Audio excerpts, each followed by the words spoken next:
All right, what's up, everybody? It's your boy Kenny. Now we're back with another one. We got why Tyberos is an airplane. I'm sorry about that. Why Tyberos, the Red Wake, is an absolute beast. Shout out to Majorkill for this one. Make sure you guys follow my Twitch down below.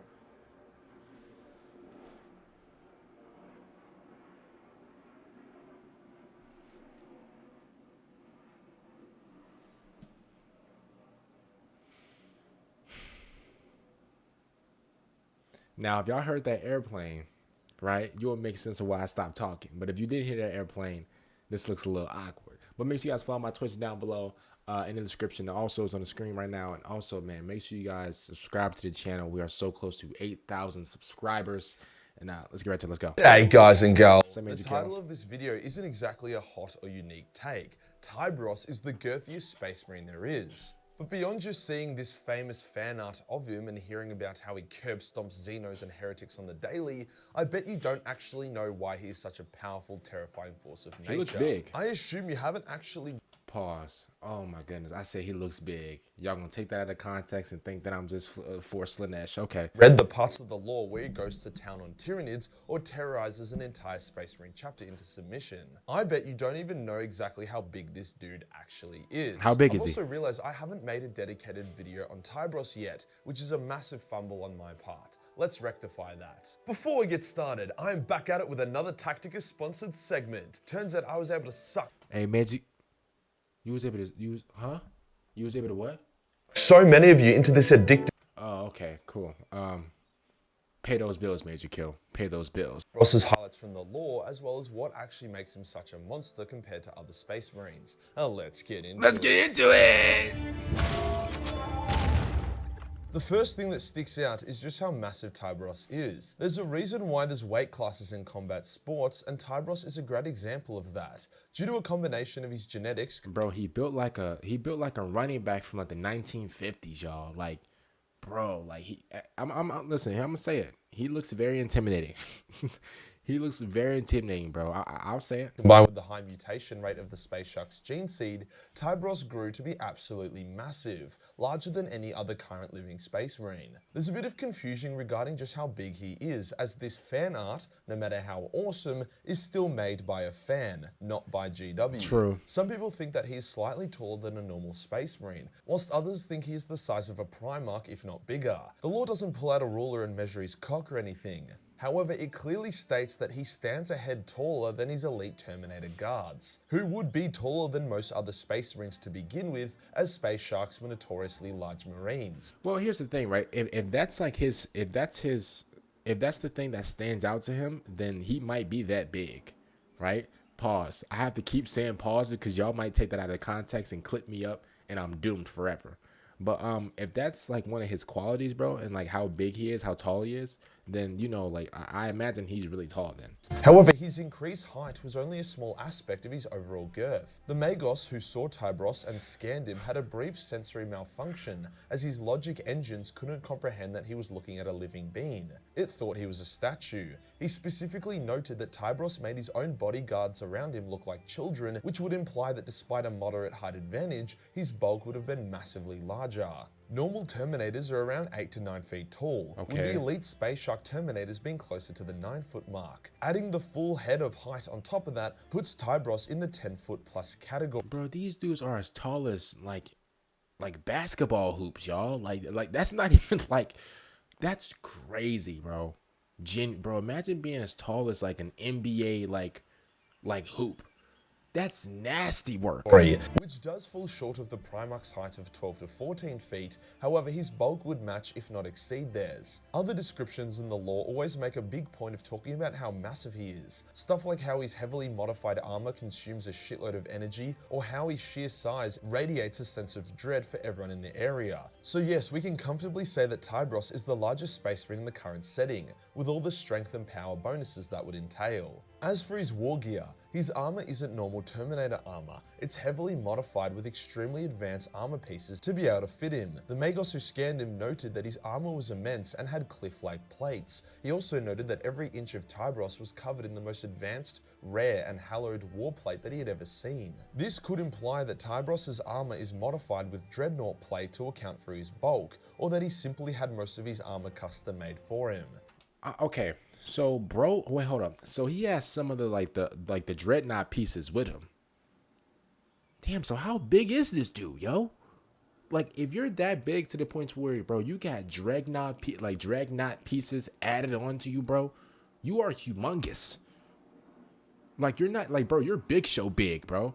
And if you hear another airplane going over my head, I don't know. It's like, I don't have a problem with the airplanes going over my head. It's just like, you know, whatever. But, bro, he's still big, bro. Either way, the dude is a walking fortress of death. By far the coolest part of him is his power claw chain sword power fist combo. It's fucking wild that he has the 3-in-1. Its brutality only matched by its sheer awesomeness. The claws are called Hunger and Slake, and are theorized to be the modified form of Corvus Corax's siege gauntlets. That's right, Tyberos probably uses Primarch weapons. After all, Space Shark gene seed can be traced back to the Raven Guard. Obviously, some fuck shit has happened since then, including the potential merging of Raven Guard and Night Lord gene seed, but they still have a connection to Corvus, so it would be First of all, this shark on like his shoulder pad is nasty work. That's fire.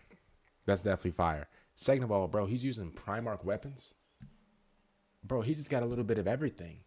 Yo, I wouldn't be surprised if he got like one of Vulcan's weapons, yo. pretty awesome relic. The best part is that Tyberos isn't this booming, loud, slow juggernaut. He speaks in near whispers and is actually really stealthy. He's able to move extremely quickly and quietly, so you might catch a massive shadow rushing at you in your peripherals before you get absolutely shredded. I call cap.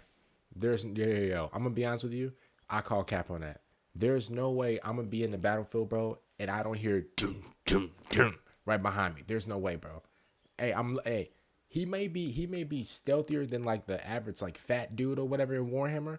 Nah, bro. I'm gonna keep it real. I'm hearing his footsteps, bro. Not gonna lie. So we know he's got the size, the stealth, and the war gear, but what has he actually done with it? What are the moments from the lore where you say, holy fucking shit, Shark Daddy fucks? For thousands of years, the Space Sharks were rarely seen within the Imperium, choosing to spend their time traveling around the deep void of the galaxy, taking on threats from beyond the Milky Way. Just imagine that for a second. You probe the Milky Way to determine what life is in it, and the first thing you encounter is Tyberos and his chain lightning power claws. Quite the first impression. However, when a bunch of previously loyal Space Marine chapters were misled into defecting from the Imperium, the Space Sharks returned to Imperial space and pledged themselves to crush the traitors. Even the loyalists were confused and kind of scared, but the ancient credentials Bro, I would be too. Bro, come on, man. I'd be shaking in my boots, bro. I'd be shaking like a salt shaker. of the Space Sharks checked out, hence they were unleashed, brutalizing the fuck out of the Mantis Warriors. The final assault by the Space Shark Terminators is what low-key ended the Bad Dab War, with Tyberos likely leading that assault. Now, unfortunately, most Tyberos lore is more what people say or think, rather than actual play-for-play scenes of what he does, so we will need to fill in the gaps a bit. It would be fair to say that Tyberos' sheer power meant that he was more than a match for Space Marine Dreadnoughts and would readily engage them in melee combat, tearing them to shreds in the process. After all, he was only a bit smaller than them and 10 times faster, not to mention he easily had the strength and war gear to rend them open. His extremely advanced tactical Dreadnought armor would also have meant he could absorb some punishment that they would dish out. Overall, this is pretty obscene to consider. Pretty much every other instance of Space Marine vs Dreadnought lore talks about it like a Dark Souls boss fight. A smaller warrior dodging hails of gunfire and death to only eventually win due to the intervention of squad mates or their Primarch or some shit. Nah, but the thing is though, this is a one-time thing. Like he's getting run. Hey, he's going crazy, like first try. In a lot of these Souls games, well, I'm going to speak in the, you know, in the experience of me. In a lot of these Souls games, man, I'm gonna keep it real. Like, yo, I'm on like the 111th try to beat like the boss. This dude, he's going crazy first try. Yeah, I can't lie to you. Hey, he might be him. Tyberos just squaring up and doing it himself is fucking nuts. He might be him. Once again, I'm just spitballing here a bit. There isn't a scene from the lore of him clapping a Dreadnought that I know about, but GW has pretty much said to use your imagination with characters like Tyberos and Asterian Malok when it comes to how disgustingly overpowered they are. However, there was one example of Tyberos being unleashed in the lore that I can talk about in great detail. As the Space Sharks patrol the edge of the galaxy, they often run into Tyranids who are trying to make their way in. During one such engagement, a Tyranid boarding pod landed on the Space Shark ship. Tyranid boarding pods are a bit of a problem as they can act as a mobile spawner. Oh my god, that's cheese. Oh my goodness gracious, yo. That's cheating though. Like, why is that even a thing? Oh my goodness, bro. I can only imagine like one of those things, like one of those little Tyranid things, like clamping onto your ship, and then automatically you got a bunch of Tyranids flowing out of it. Man, that's disgusting. Solo charged the pod, massacring 4 Tyranid warriors in a blink of an eye, before then crawling into the pod and killing the rest of the Nids on board, before then killing the pod itself. Okay, nah, he's him. Hey, I'm gonna be honest with you. I've never heard nobody ever do that. Bro climbed into the spawner and killed everything. Yo. I'm gonna be honest with you, that's fire. All with pretty minimal effort. I mean, the lore literally talks about how after single-handedly stopping a Tyranid infestation, Tyberos is extremely nonchalant and acts like it was as easy as cleaning up your asshole with a bidet. It's also important to note that Tyranid warriors are comparable to Space Marines in terms of strength, skill, and speed, with them being known to kill Space Marines in duels quite regularly. So for Tyberos to cut through them like they were a bunch of special ed kids is crazy.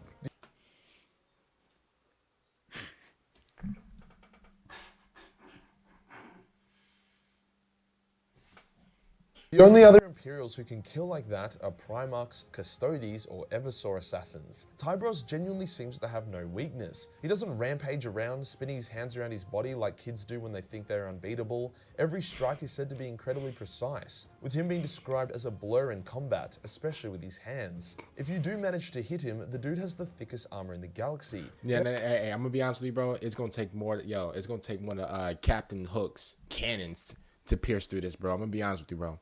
Hey, you hitting it with like a sword, or bro, even you shooting it, that's not enough, bro. It's not enough. GG's. It's not enough. Try again.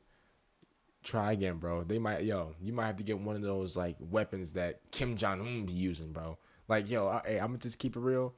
Our regular weapons is not piercing through this, bro. Ain't doing shit. I wouldn't be surprised if the Space Sharks threw him at Tyranid Carnifexes as some kind of anti-large monster killer. Before the Carnifex would finish its roar, Tyberos would have already ripped it to shreds. It is said that when Tyberos fights, he becomes a force of nature. If you need any more convincing of his combat prowess, he would also lead his first company into battle as the Vanguard spear tip every time, meaning he was pretty much always the first to engage in combat out of his entire chapter, whilst also being the biggest target in his chapter. During the Bad-Dab War, he and his first company turned multiple trader ships into charnel houses. He would have had to fight through traps, choke points, and enemy Astartes, yet he is still very much alive and well. Well, maybe not well, after all his face is described as a pale thing with missing flesh and bone protruding from the skin, not to mention how black his eyes are, but Ooh.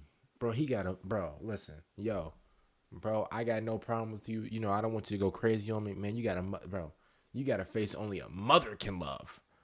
Man, he got the two-face. He said, Batman, I'm gonna get you. Oh my goodness. He got two-face going on, bro. He got, what's his name? The old school Batman, false face. Oh my goodness. He got the false face going on right now, bro. Look at this. Bro, did somebody put oxygen acid on his face? Yo, this is ridiculous. Look at this. It's not a beauty contest, so if anything, that just makes him more awesome. All of this does... Now, Majorkill, don't lie to him. Hey, one thing we're not going to do to our boys is lie to them.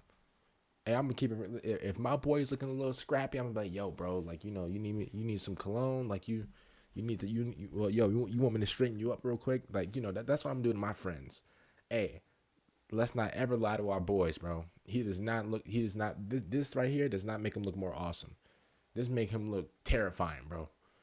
And if that's his goal, by all means, we're going to let him be terrifying. But if his goal is to, if we want to make him look normal, we got to straighten all this out, bro. First of all, bro, we might have to go to Beverly Hills, to get this fixed. Yep, we all pulling out 401ks. Yo, no... No retirement money for us, bro. We gotta get these fixed ASAP, as soon as possible. And then the face. We might have to call Professor Pig from Batman to get this situated. Does make you wonder, is Tyberos the most powerful lie. Space Marine in the setting?